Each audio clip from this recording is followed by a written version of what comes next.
Hello, y'all. It's 9:39 p.m. So this video, I can't. Well, I just don't feel like turning on my computer right now. So my phone is right here. So with this video, I wanted to get more like directly to the point of what I really want to talk about. So the idea of I want to talk about the power of music. So I know that you know Satan was the angel of music in heaven before he was cast out, and then he ended up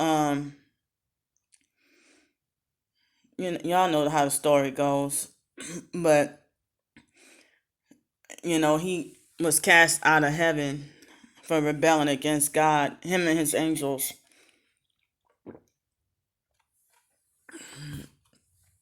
So music has such a stronghold.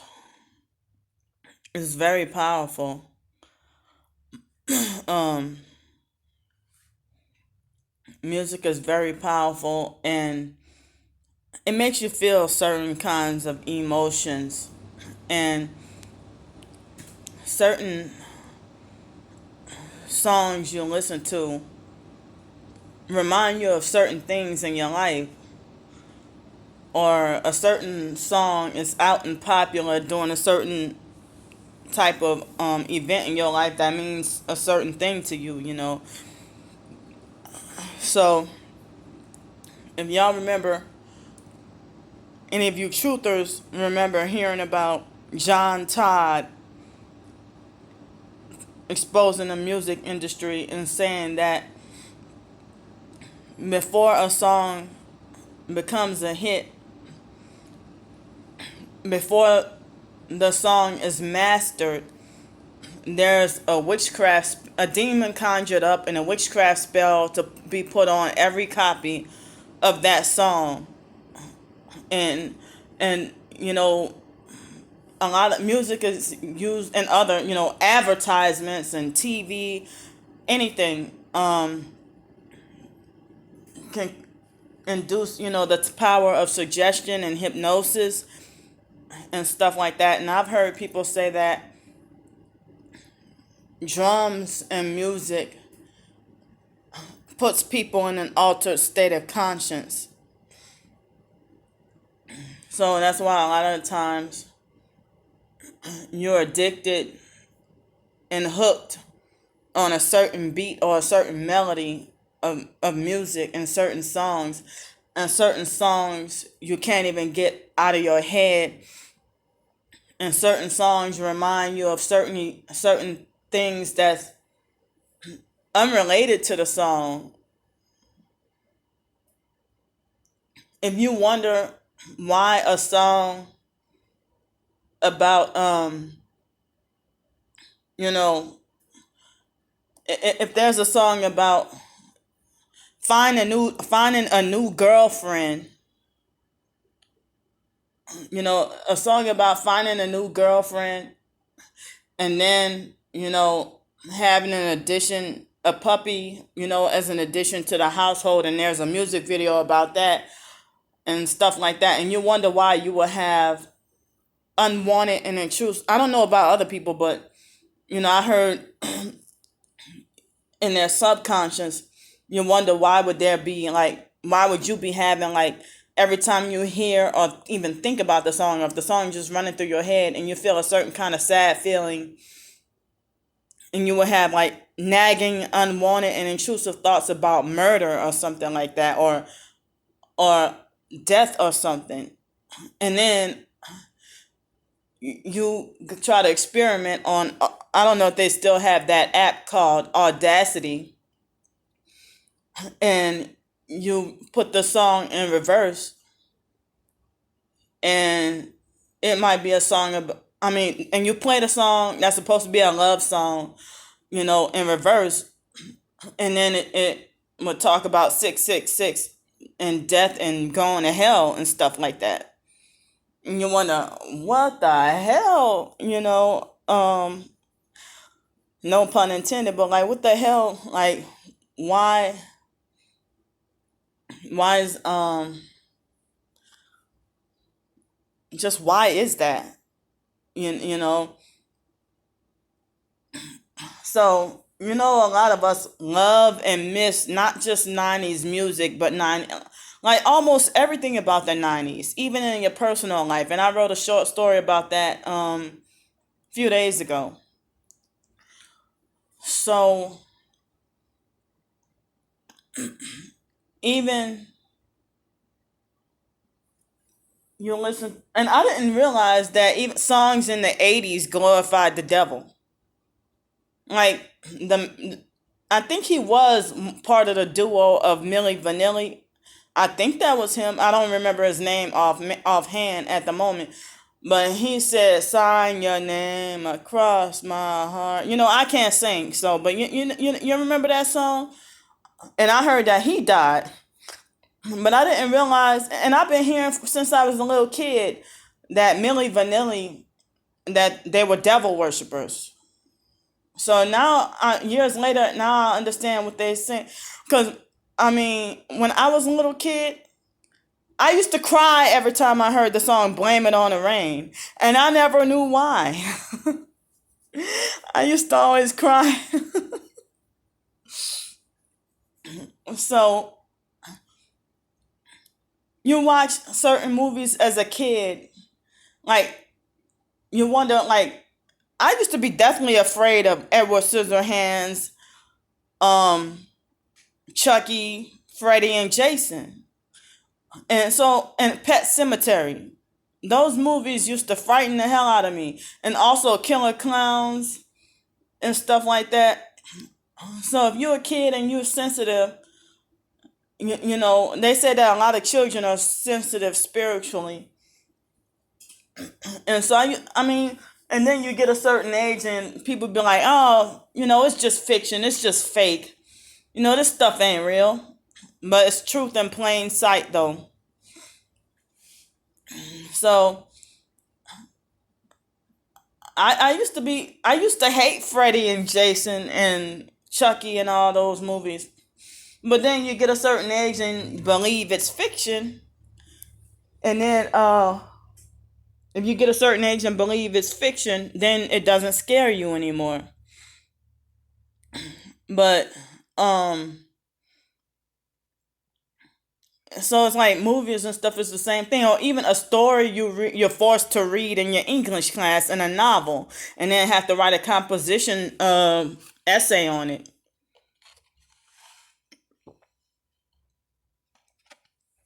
So sometimes, even for years, you will have like a long lasting attachment to certain songs.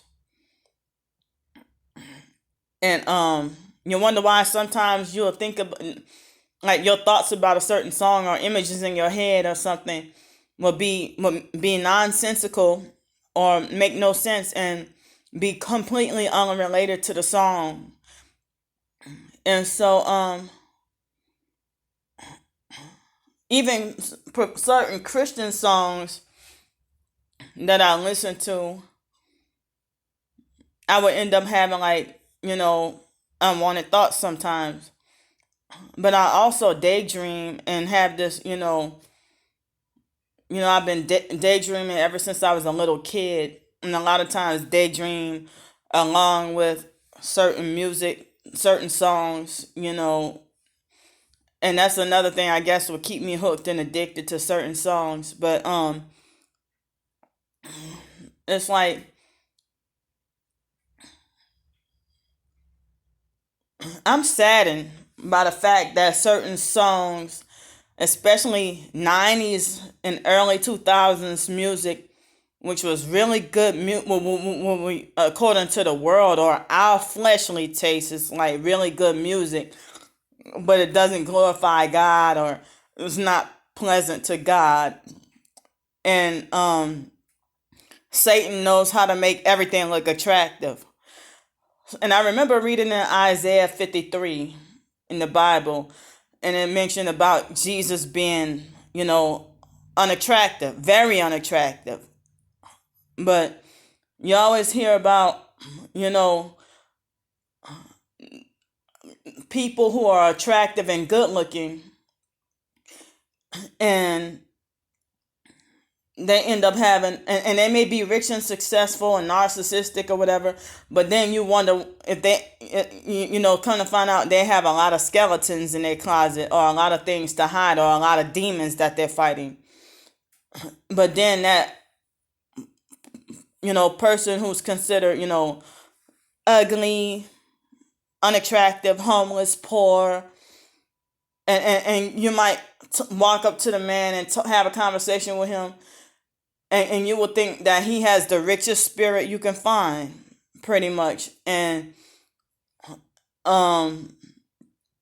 you would think he has like a beautiful spirit, and a person might be more drawn to him from his personality from on the inside rather than looking on the outside. But then still people like him is overlooked because of him being considered not physically attractive.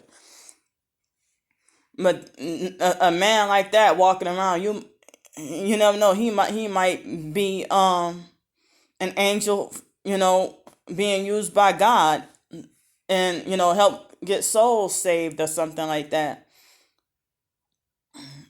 And so many people would treat him mean or push him away or whatever, and it kind of make you think of a rich man and Lazarus kind of story, that if people like him is overlooked, and people so desperately want to get rid of people like him in society, but everybody wants to go to whoever looks attractive on the outside but treat everybody like shit, and still getting praise, and the fact that the person might be a celebrity, and then you'd be like, say if there was a rapper named Juju B who was a hot looking rapper or a hot rapper or something, and if this Juju B rapper, if everybody say, oh, Juju B, he looks so good, or he might be ugly and unattractive like Jay-Z and Rick Ross, and people are so blinded by their fame and money that Rick Ross and Jay-Z, because they're rich and famous, and despite being unattractive, because they're rich and famous, they can get any female they want.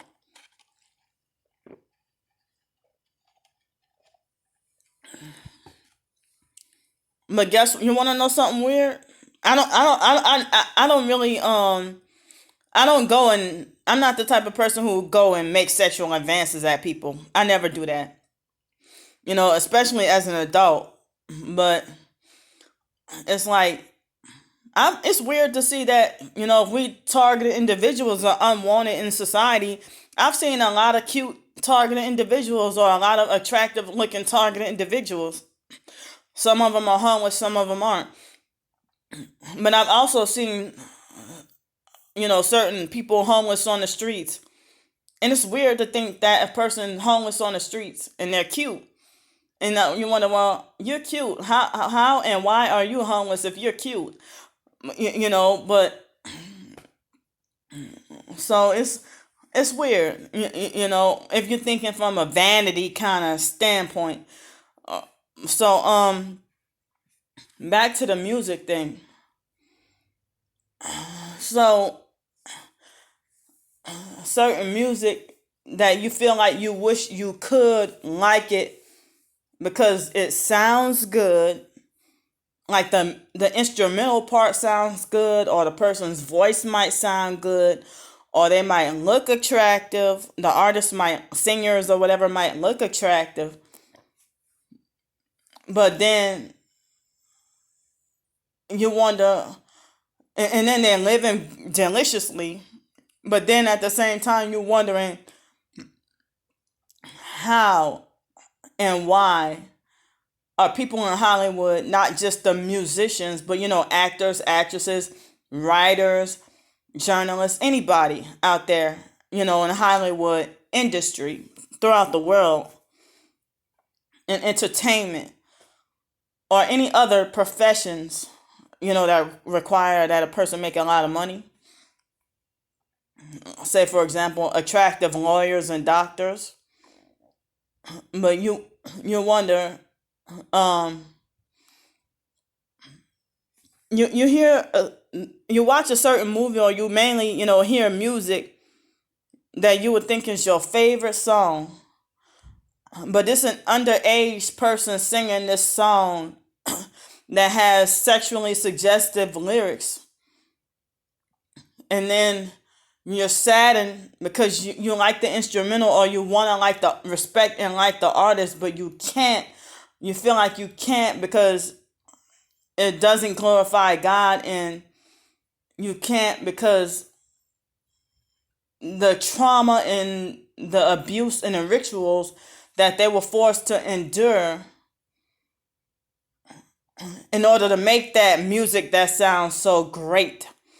Or if you see that, if they're have a lot of quote unquote hot chicks in the video, or they have a attractive looking car or a mansion and with the pool in the backyard, and they're doing a music video, and it's like you wish you can, you dream to live like that. And the idea that the truth in America is, it's on throughout so many years. It took me many years to find out the truth, and then realize, well, the only people who can get the piece of the American pie or live that American dream is the people who do, sell out and willing to keep the secrets, and willing to do the rituals, and willing to do the blood sacrifices. And that's a hard thing to accept. And the idea that a person's heart would grieve over the children who've been trafficked and molested. And sometimes the parents are greedy for money and put them out there. And other times, sometimes the parents are left in the dark, and not even really aware, and the kids are put like in a small little cult by the artists. By the the managers or handlers or whatever. And so it's like, I'm hurt for those kids who've been who have been hurt and MK Ultra and trafficked. And then if they try to get out, they'll be like, become a targeted individual if they try to speak out, and they end up being heavily gang-stalked to death. And a lot of children come from broken homes. And then if you come from a broken home from your biological parents, it makes it easier because your mind is already kind of partially split, so it makes it easier, for them to program you and MK Ultra you, and it's done by the CIA. So that idea of the good music that you hear, and sometimes you don't even realize that person is 13 and 14 years old singing sexually suggestive lyrics, and nobody really questions it until years later. That's when everybody start talking, after the artist is already dead.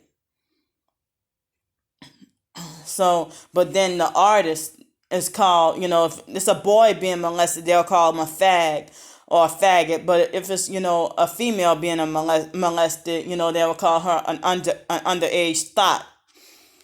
And they shouldn't be blamed. And if they want to speak out, they have a right to get their voice heard. Their voices heard, So, oh,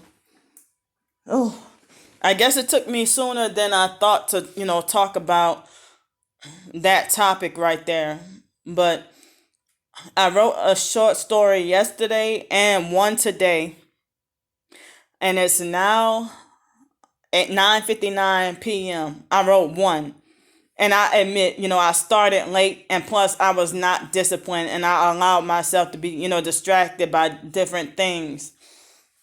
So I know I can get at least one more story tonight, but I don't know. I don't think I can do like two of them tonight. But I was dreaming too big, though. I was dreaming too big. But um, it was my fault because I could have gotten four stories out of the way today and did five tomorrow. So um, I didn't hear from that lady at all today. I didn't. So I didn't block her number yet because I'm still, trying to figure her out. But I didn't hear from her at all today. But it's like, I don't know. But anyway, I had some stuff on my mind to talk about. But you know how that goes. I only have a limited amount of space on this phone. So I can talk about it tomorrow. So thanks for listening to me. I'll see y'all whenever this uploads. I love y'all and bye.